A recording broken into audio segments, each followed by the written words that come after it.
Hi, my name's Gypsy Spirit, and I live in Charleston, South Carolina, and I am a professional tarot reader and do other kind of paranormal work as well. I've had a lot of people ask me, how did I come to doing the kind of work that I do?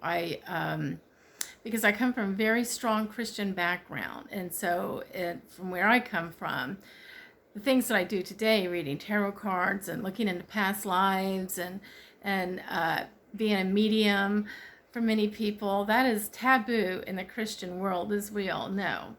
So I will tell you my story as to how I got started. I got married in 1997, and I had met my husband in church. We were very devout Christians. Every time the church doors were open, we were there.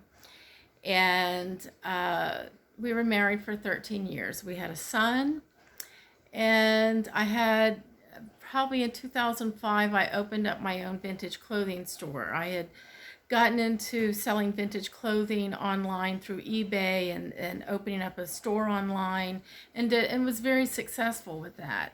And so I opened up a vintage clothing store here in Charleston, South Carolina. And there was a woman that came into my store. She spent a shitload of money in my store every time she came. As a matter of fact, every time I saw her walking through my door, I thought, rent's going to get paid this month. So, but anyway, she was a very lovely lady, and she didn't come in. She usually came in about every 1 or 3 months, and she, like I said, she would spend a lot of money, and we got to be good friends. And I had already been thinking about some of the things that I had been taught in the Christian church. It wasn't making sense anymore. And this woman came in, and my friend, her name was Betsy. And Betsy and I got to be friends, like I said, and we went out. We would go out to charity things and have lots of fun, dinner and movies and things like that. And one day she handed me a book called Eat, Pray, Love. And this was, I want to say, like in 2008 that this happened. And I didn't even finish the book. I got halfway through it, and it just made total sense to me. And, in the Christian world, divorce is not, it's taboo, even though I know a lot of Christians get divorced. But we held out with our marriage for, like I said, 13 years. And I remember I I knew that I wanted to get out of the marriage. I had gained 100 pounds since I had gotten married up until from 2000 or 1997 to like 2008. I had put on 100 pounds and had developed diabetes from it as well. And I was so unhappy, and I thought that the only way to get out of my marriage was to commit suicide because, like I said, divorce was just unheard of, and I knew that my husband was not going to go for it. So, for about 3 weeks in a row, towards the end of my leaving, about 3 weeks before I left my husband, I would wake up in the morning and I would hear a voice say, "It's okay to leave your husband. You've done everything that you needed to do, and I have somebody else for you." And finally, I got the courage to get up and leave. And I had met this crazy guy in Asheville, North Carolina. And I swear he was like the clone of Charles Manson. This guy was batshit crazy. But I was just so amused with him and had developed a relationship with him. And when I left my husband, I had a customer that had used to come into my store, and she and her husband were going through a divorce, and she knew that I needed a place, and so she offered me a room, which was, she lived in a beautiful home with a swimming pool and everything. And I had was seeing the guy up in Asheville, and this was like 2011. This happened in 2011. So I was going up to Asheville, very confused. I knew that I didn't want to go back into the Christian world. That just wasn't for me. And when I was up in Asheville, I met this woman, and she started talking to me about all the dynamics between the guy up in Asheville that was going on between us. And it made a lot of sense. And she said, I'm coming to Charleston in a couple of weeks, and I'd like to do a crystal healing on you. I never had any kind of dealings with any metaphysical stuff or spirit world, anything like that, other than praying to God and Jesus. So I'm like, oh yeah, that's great. And I said, what is that? And she started telling me about how she puts crystals and stones all around me and on my body and everything. And by this time I'm thinking, okay, this lady is fucking crazy, and she's got fucking rocks crawling out of her head, and she wants to put them on my body. But she, it was like she was so spot on with the things that she was telling me about the relationship that I was in with the guy in Asheville. So I went home, and of course I told the lady that I was staying with, I told her about my experience with this woman. And 2 weeks later, no, I'm sorry, a week later, I was getting dressed to go out to the swimming pool, and it was on a Friday. And I had been having some trouble with my stomach and didn't know what it was. I thought it was just stress from going, the separation and everything. And so I was putting my bathing suit on, and I heard this voice say to me, and I heard it just as clear as you can hear me. It said, "You're getting ready to go on a spiritual journey." And I began to cry because I thought God was telling me that I was getting ready to die. And I remember crying and saying, I'm not ready to die yet. I still have children. I mean, I had a little boy who was like 10, and I had a son that was in the Air Force who was in his early 20s. So I just started crying, and suddenly I felt like this overwhelming peace come over me. And I heard the voice again. It said, "You're getting ready to go on a spiritual journey." At 2 o'clock the next morning, 2 a.m. Saturday morning, I was rushed to the emergency room to have emergency surgery. I had gallstones, and I was in severe pain. But I thought, oh, well, this is it. And I remember they were trying to wheel me into the same room that my ex-father-in-law had died in. And when I saw where they were wheeling me, I remember they were pushing me through the door, and I put my hands out, at the door to keep from going forward. I said, I'm not going in that room. And one of the nurses, I could hear one of the nurses say, well, she'll just have to wait till we have an available room. There was no way in hell I was going to go in that room. But needless to say, I came through the surgery, and a week later, this lady called me from Asheville, and she said, I'm here in Charleston, and I want to do this crystal reading on you. And I'd like to do one for your roommate too. And I remember telling my roommate, I said, remember that crazy lady up in Asheville that I told you about? She's here in Charleston, and she wants to give us a reading. And so we went, and I was interested, but I was also very skeptical. And she did my friend first. And I don't really think my friend, I don't know if she got much out of it or not. But when she got to me, now at the time I had a head full of hair, and she looked at me, and she had me drink this water that had like some type of purified salt in it. It wasn't like your regular salt. It was a different kind of salt. And I remember her asking me if I wear turbans, and I said no. She said, well, I just had a vision of you with wearing a turban, doing tea leaf readings. And I just laughed. I said, no, I sometimes will wear a hat, but no, I don't wear turbans. Well, guess what?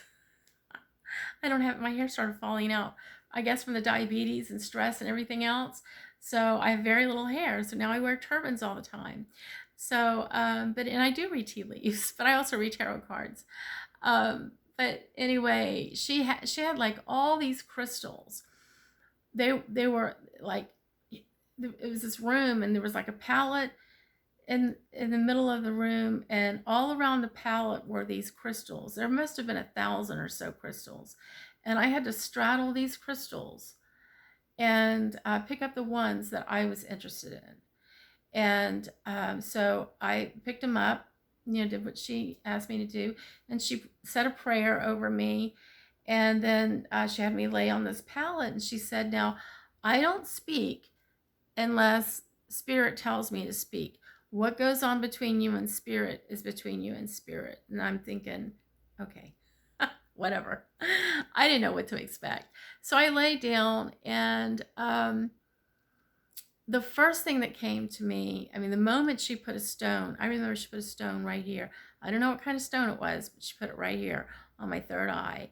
And immediately I had a vision. And it was it was purple. It was like a purple, huge full moon.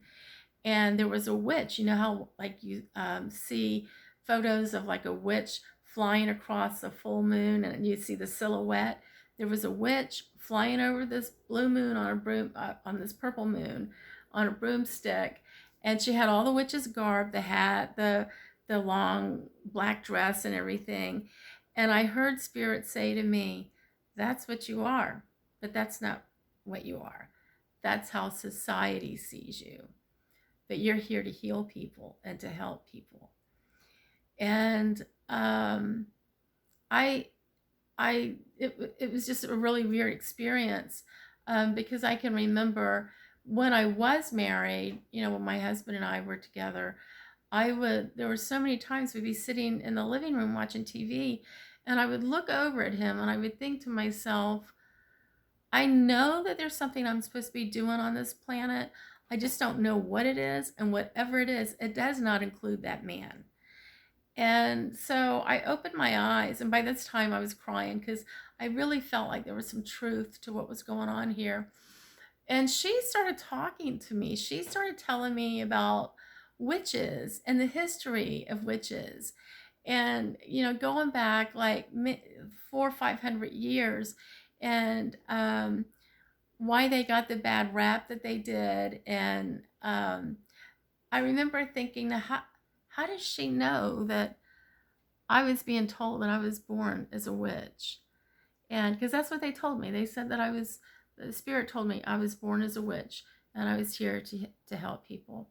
We have such witches have gotten such a horrible stigmatism and name. A lot of it is because of the churches. So, I closed my eyes again, and she continued to put more stones on me.